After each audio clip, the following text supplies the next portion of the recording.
Na última quinta-feira, o presidente Lula sancionou com vetos a primeira lei que regulamenta a reforma tributária.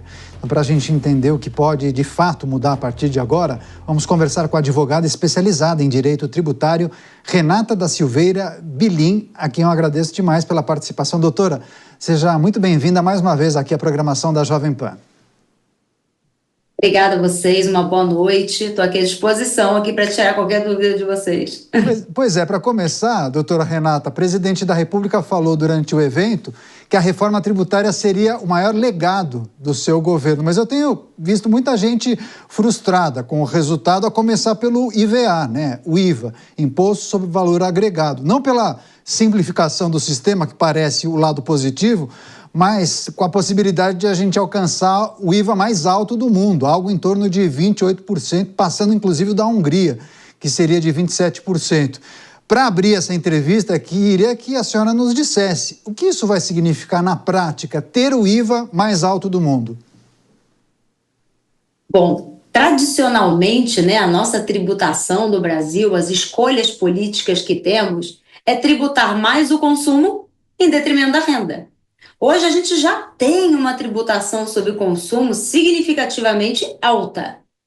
Então, a nova reforma tributária, tentando simplificar, como que você trouxe, de fato vai simplificar sim algumas coisas, ela traz via transverso um aumento muito grande na carga tributária.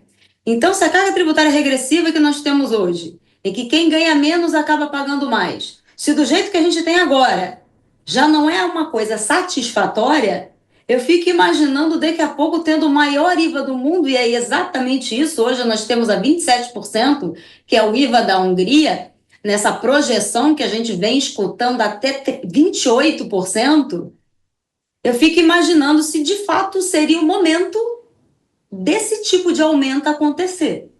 Eu entendo que precisa sim de simplificação, existem pontos na reforma que de fato são bons, mas eu confesso, até como advogada, como empresária, que eu prefiro continuar com a complexidade do sistema pagando hoje, que eu sei, do que ter toda uma simplificação e quase que duplicar o meu tributo.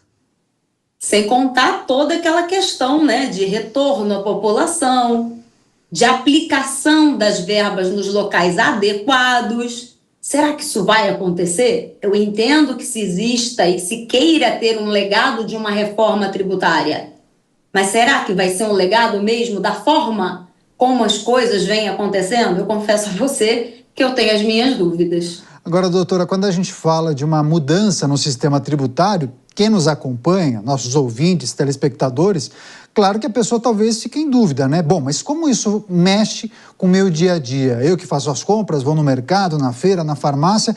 Enfim, queria que a senhora nos trouxesse alguns pontos sobre o que pode ficar mais barato e mais caro a partir dessa reforma tributária. É preciso lembrar à nossa audiência que tem alguns itens da cesta básica que certamente ficarão mais baratos. Essa é a expectativa por conta da alíquota zero. Mas também tem produtos que ficarão mais caros, né? Aqueles impostos que fazem parte daquela lista do pecado, né? O imposto seletivo. É por aí, doutora? Então, primeiro, vamos fazer com que ninguém fique desesperado, que ninguém não vai aumentar tributo amanhã. Existe todo um processo para que isso comece a acontecer. Então, só para recordar, são alguns tributos novos que a gente tem. Como você trouxe o imposto sobre o pecado, é um imposto seletivo que vai incidir em algumas companhias que produzam ou prestem serviços ou fabriquem algo que faça mal à saúde ou ao meio ambiente. Então, isso ainda vai ficar para uma próxima lei complementar. A gente tem algumas coisas nessa, mas ainda faltam algumas pontas soltas que não sabemos como ficará. Temos essa. Temos o IBS, que é o Imposto sobre Bens e Serviços, que é a junção do ICMS com o ISS. E ainda temos o CBS, que é a Contribuição sobre Bens e Serviços. Esses tributos, via de regra, eles acabam sendo indiretos. Eles vão compõem o quê? O preço do produto ou daquele serviço. Então, é comum que, se a carga aumenta, obviamente que esse tributo vai ser repassado ao consumidor final. Então, lembramos que teremos aí, provavelmente, sim, uma redução em alguns tributos, em alguns produtos, por força da alíquota zero do IBS e da CBS, ou seja, que está aí em média 28% vai a zero, e outros produtos você vai ter uma redução aí de 60%, como óleo de soja, não todos, né? Tem o óleo de soja, que é mais que você tem? Tem o mel e alguns outros produtos que provavelmente a gente vai sentir alguma redução. Mas lato sensu, como o nosso sistema é movido por serviços, temos sim indústrias, temos sim comércio, o setor de serviço é que vai ser mais onerado, porque a carga tributária sensivelmente vai aumentar para o setor de serviços. E esses valores provavelmente serão repassados àquele que adquire, o que vai, obviamente, aumentar o valor dos serviços agregados. Então, nós temos aí cerca de uns 2 anos, esse ano é um ano de transição, o primeiro ano a gente não vai sofrer ainda desse aumento de carga, embora as empresas vão sofrer com sistemas, vão sofrer com obrigações acessórias, mas o tributo propriamente dito, ele só começa a ser a cobrança passa a ser iniciada apenas em 2027. Aí sim a gente vai começar a entender como que as coisas vão se estruturar, os produtos que de fato terão um acréscimo, os mais supérfluos que hoje já são caros vão ficar mais caros. Os mais essenciais, guardadas as proporções, não sei se ficam mais baratos. Aí eu vou te dizer a minha percepção. O fato do tributo diminuir não quer dizer que o produto vai ficar mais barato, porque a gente passa por regras de formação de preço e a margem de lucro daquele que vende. Então, se eu percebo que o meu tributo vai diminuir, cá entre nós, eu não acredito que o preço do produto vai diminuir. Talvez a margem de lucro de quem venda é que acabe aumentando.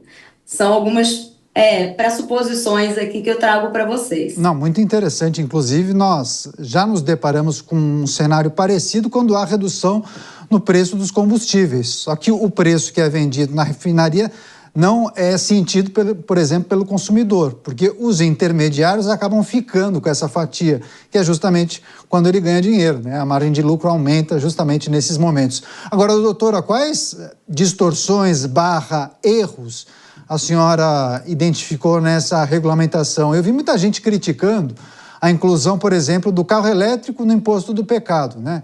O carro elétrico, em tese, seria uma tecnologia e há muito estímulo para que as pessoas acabem comprando esse tipo de carro com o objetivo, com a finalidade de colaborar com o meio ambiente, né? Você diminuir a emissão de gases do efeito estufa e por aí vai.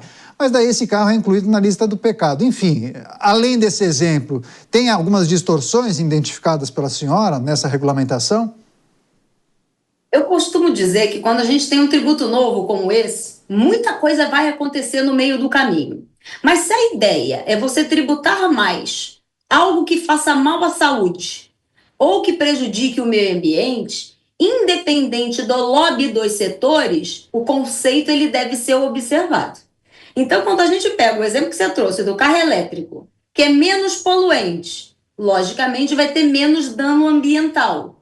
Eu não consigo entender como você vai incluir algo desse tipo num imposto que justamente de algo que eu estou fazendo para beneficiar o meio ambiente. Aí a gente não sabe como é que ficarão as alíquotas. Talvez a alíquota não seja tão elevada assim. Por outro lado, se retirou o quê? O plástico. A gente sabe que o plástico é um dos maiores poluentes do meio ambiente. Para você ter toda uma questão de absorção do plástico, demora. Isso gera danos ambientais. Então, como que eu vou tirar um negócio e vou colocar outro? Então, armas de fogo. Então, fica complicado quando você quer atender a várias nuances, a vários setores, e o conceito, o motivo pelo qual o tributo, de fato, deveria ser incidente, acaba passando por distorções a depender do interesse do freguês. Eu acho que o interessante é a gente se apegar, o legislador inclusive, ao motivo pelo qual o tributo novo está sendo criado. E utilizar essa baliza para tributar o que tem que ser e não tributar o que não tem que ser. Independente, é claro que a gente tem que olhar, eu estou falando do ponto de vista tributário, né? A gente tem que olhar o contexto do Brasil, economia e coisa e tal. Mas então esse estudo, ele também não pode deixar de ter à vista pelos motivos pelos quais eles são criados. Então, carro elétrico ficar dentro não faz sentido. Tirar o plástico também não faz sentido. Armas de fogo fora não faz sentido nenhum. Então, a gente talvez perpasse ainda por algumas outras questões, em outras leis complementares, essa foi só a primeira, Sim. Porque eu acredito que bastante coisa ainda vai ter que ser enfrentada aí pelo Congresso Nacional, pelo governo. Regulamentação da reforma tributária em destaque nessa entrevista com a doutora Renata da Silveira Bilim. Peço licença, vou chamar seu colega, advogado também, Cristiano Vilela, que vai fazer a próxima pergunta. Vai lá, Vilela. Doutora Renata, boa noite, satisfação tê-la aqui na Jovem Pan. Doutora, analisando, a senhora já deu realmente um cenário bastante interessante, bastante significativo sobre a reforma tributária. Gostaria de fazer a seguinte pergunta, para facilitar realmente para as pessoas que estão nos acompanhando. Se a gente fosse colocar um aspecto positivo, que não seja a simplificação, que já é o mais batido, e um aspecto negativo, que não seja o grande aumento, o grande IVA que nós teremos pela frente, quais seriam os dois pontos que a doutora eventualmente colocaria? Eu costumo dizer, né? Você trouxe exatamente as balizas aqui, que são os que a gente mais fala, né? Que é a complexidade reduzida e, eventualmente, aqui uma dinamização.